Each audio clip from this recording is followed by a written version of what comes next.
Hello friends, नमस्ते, प्रणाम। हमारे चैनल में आप सभी फ्रेंड्स का स्वागत है और अभिनंदन है। तो हम लोग बहुत ही प्यारा शिव विवाह गीत लेकर आए हैं। अगर अच्छा लगेगा तो लाइक शेयर सब्सक्राइब जरूर कीजिएगा और कमेंट बॉक्स में ज़रूर बताइएगा कि ये शिव विवाह गीत आप लोगों को कैसा लगा। तो चलिए सुनाते हैं। हर हर महादेव।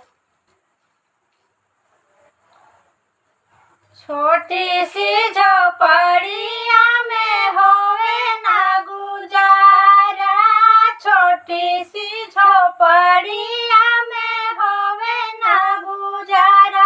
भोला कोठी बनवा दो, भोला बंगला बनवा दो, बंगला बनवा दो। तुम तो सजाए भोला घाट में गंगा, तुम तो सजाए भोले माथे पर चंदा। मोहे टीका बनवा दो, भोले टीका बनवा दो।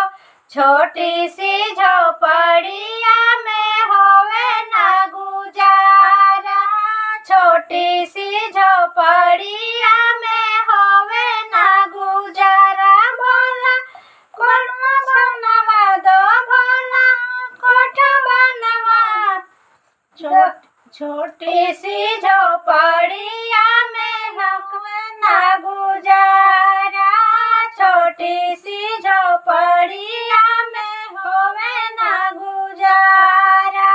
तुम तो सजाए भोले कानों में कुंडल, तुम तो सजाए भोला काफे के माला। मोहे हार बनवा दो, मोहे टीका बनवा दो।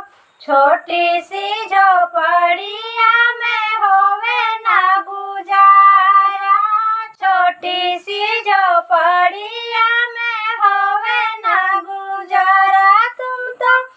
तुम तो सजाए भोला हाथों में माला, तुम तो सजाए भोला हाथों में माला, तुम तो सजाए भोला हाथों में डमरू, तुम तो सजाए भोला हाथों में डमरू।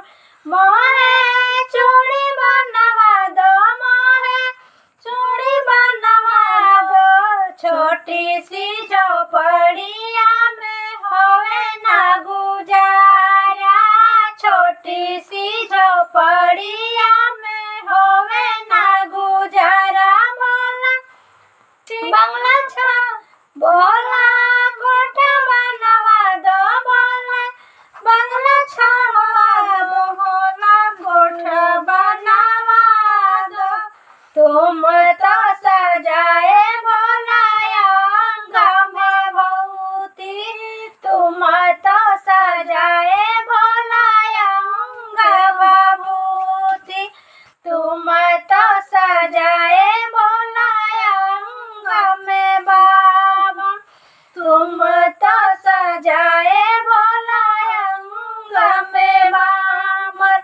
मोहे लहंगा बनवा दो, मोहे साड़ी बनवा दो।